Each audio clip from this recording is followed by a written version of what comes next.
ক্ষমতায় টিকে থাকার অসুস্থ প্রতিযোগিতা শুরু হয়েছে, বলেছেন মির্জা ফখরুল ইসলাম আলমগীর। অন্তর্বর্তী সরকার কিছুই সমাধান করতে পারছে না, বললেন মোস্তফা জামাল।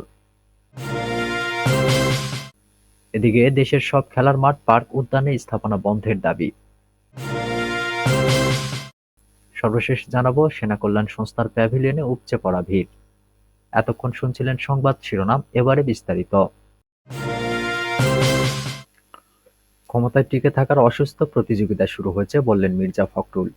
ক্ষমতায় টিকে থাকার জন্য একটা অসুস্থ প্রতিযোগিতা শুরু হয়েছে বলে মন্তব্য করেছেন বিএনপির মহাসচিব মির্জা ফখরুল ইসলাম আলমগীর।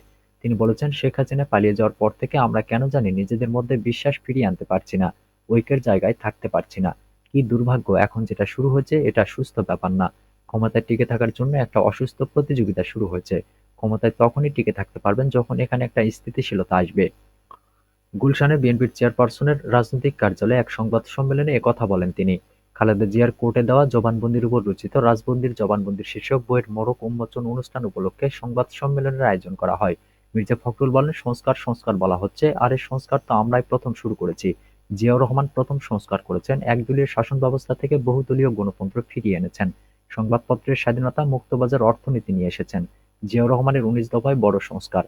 আমাদের বড় বড় বুদ্ধিজীবীরা এটাকে সামনে আনবে না, কারণ তারা এখন মাটির মানুষের কাছাকাছি যেতে পারেনি।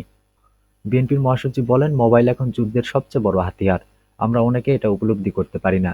এটাই শত্রুকে পরাজিত করতে পারে। ২০২৪ সালের ৫ই আগস্টের যে আন্দোলন, সেই আন্দোলন এত দ্রুত স্ফুলিঙ্গের মতো ছড়িয়ে গেছে কি কারণে? এই হাতিয়ারের কারণে। এই জায়গাটায় আমরা অনেক দুর্বল। এখানে আমাদের সবল হতে হবে এবং দীপ্ত পদচারণা থাকতে হবে। সামাজিক যোগাযোগ মাধ্যমে আমাদের উপস্থিতি অনেক কম।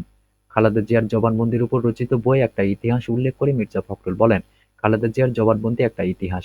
এটাই একটা দিক নির্দেশনা। এটাই হচ্ছে সর্বশ্রেষ্ঠ রাজনীতি। ওনার কোর্টে দেওয়া জবানবন্দি বারবার পড়া উচিত। তিনি আরো বলেন, আজকে খালেদা জিয়া মুক্ত হয়ে চিকিৎসার জন্য লন্ডন গিয়েছেন। তিনি গিয়েছেন রাষ্ট্রীয় মর্যাদা নিয়ে। পথে পথে লাখ লাখ মানুষ অভিনন্দন জানিয়েছেন ভালোবাসা থেকে। আন্তর্জাতিকভাবে তিনি যে সম্মান পেয়েছেন, কোথাও বাধা পেতে হয়নি। আমরা যেখানে যেটা দরকার চেয়েছি সঙ্গে সঙ্গে করে দিয়েছে। কাতারের আমিরের প্রতি কৃতজ্ঞতা জানিয়ে মির্জা ফখরুল বলেন, কোনো ধরনের পারিশ্রমিক না নিয়ে এয়ার অ্যাম্বুলেন্সে গিয়েছেন। ব্রিটিশ সরকারকে ধন্যবাদ জানায়, তারা ম্যাডামের যাওয়ার ব্যাপারটি নিশ্চিত করেছেন। খালেদা জিয়া মুক্তভাবে চিকিৎসার জন্য গিয়েছেন, এর চেয়ে বড় পাওয়া কি আছে বলে উল্লেখ করেন তিনি। অনুষ্ঠানে উপস্থিত ছিলেন সাংবাদিক শফিক রেহমান, সাবেক সচিব ইসমাইল জবিউল্লাহ প্রমুখ। অন্তর্বর্তী সরকার কিছুই সমাধান করতে পারছে না, বললেন মোস্তফা জামাল। জাতীয় পার্টির চেয়ারম্যান ও ১২ দলীয় জোটের প্রধান মোস্তফা জামাল হায়দার বলেছেন, বর্তমান অন্তর্বর্তী সরকার কোনো কিছুই সমাধান করতে পারছেন না। সংস্কার করার যোগ্যতা এই সরকারের নেই। অবিলম্বে নির্বাচনের সুনির্দিষ্ট তারিখ ঘোষণা করুন, নির্বাচিত সরকারের কাছে ক্ষমতা হস্তান্তর করে সসম্মানে বিদায় নিন।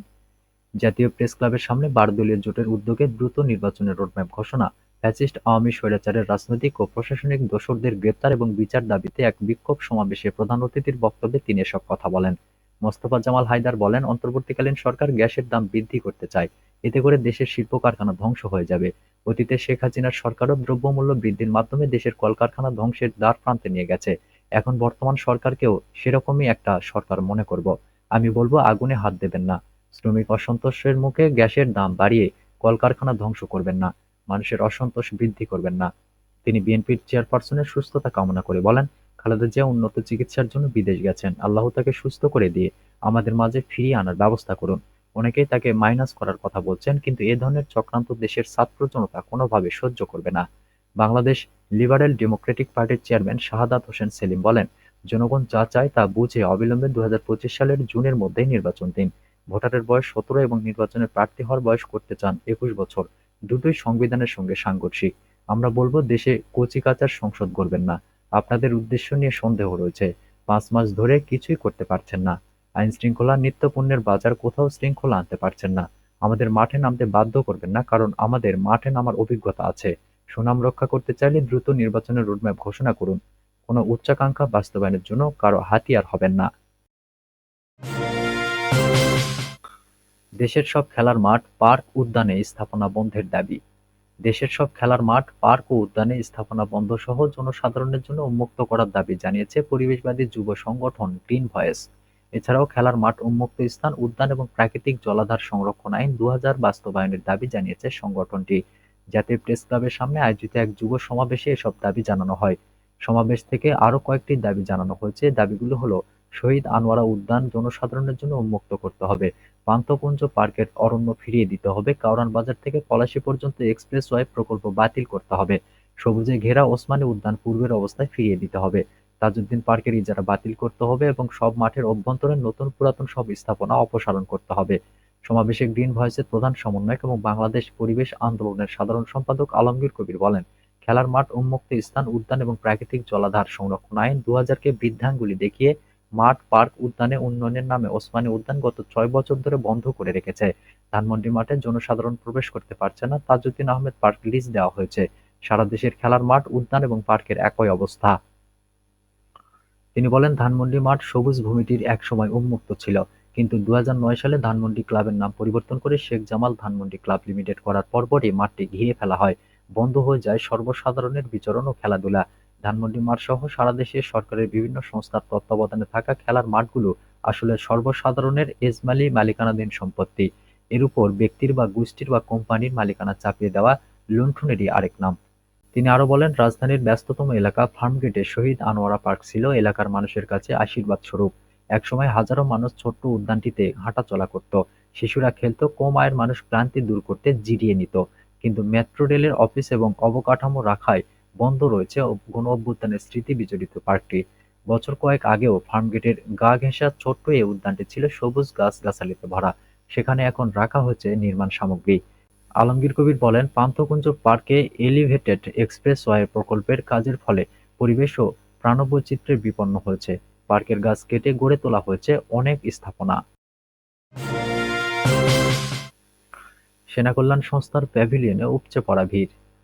সেনা কল্যাণ সংস্থা বাংলাদেশের সশস্ত্র বাহিনীর সদস্যদের দ্বারা পরিচালিত একটি কল্যাণধর্মী ব্যবসা প্রতিষ্ঠান। স্বাধীনতা পূর্ববর্তী সময়ের ফৌজ ফাউন্ডেশন পরবর্তীতে ১৯৭২ সালে ১লা জুলাই দেশের আপামর জনগণ ও সশস্ত্র বাহিনীর সদস্যদের সার্বিক কল্যাণের মহান ব্রত নিয়ে সেনা কল্যাণ সংস্থা নামে পুনঃনামকরণ করা হয়। জন্মালয় থেকে এখন পর্যন্ত এই সংস্থা কল্যাণের মহান ব্রত বাস্তবে রূপ দিতে এবং কল্যাণমূলক কাজকে গতিশীল করার লক্ষ্যে ব্যবসায়িক পরিধি ও লভ্যাংশ দ্বারা বিভিন্ন আঙ্গিকে অনুদান দেওয়া সহ নানাবিধ মানবিক কল্যাণে অবদান রেখে চলেছে। জুলাই-আগস্টের ছাত্র জনতার গণ আন্দোলনে আহত ছাত্র জনতার সুচিকিৎসার জন্য ও বৃহত্তর কুমিল্লা অঞ্চলের ভয়াবহ বন্যার সময় সেনা কল্যাণ সংস্থা ব্যাপকভাবে অবদান রেখেছিল। সেনা কল্যাণ সংস্থার পণ্য ক্রয় করুন, আর্তমানবতার সেবায় অংশ নিন, এই স্লোগান নিয়ে এবার এর বাণিজ্য মেলার সেনা কল্যাণ সংস্থার প্যাভিলিয়ন থেকে সংস্থার উৎপাদিত সকল প্রকার পণ্য সামগ্রী প্রদর্শন ও সুলভ মূল্যে ভোক্তাদের কাছে বিক্রি করা হচ্ছে। সেনা কল্যাণ সংস্থার সিমেন্ট, রেডিমিক্স কংক্রিট, এলপিজি, চাল ডাল, আটা ময়দা, সুজি, চিনি, লবণ, চা, সরিষার তেল, পানি, বিভিন্ন ধরনের গুঁড়া মসলা সহ নিত্য প্রয়োজনীয় পণ্যের সর্বোচ্চ গুণগত মান বজায় রেখে খোলা বাজারে ন্যায্য মূল্যে সরবরাহের মাধ্যমে বাজারের স্থিতিশীলতা বজায় রাখতে প্রশংসনীয় ভূমিকা পালন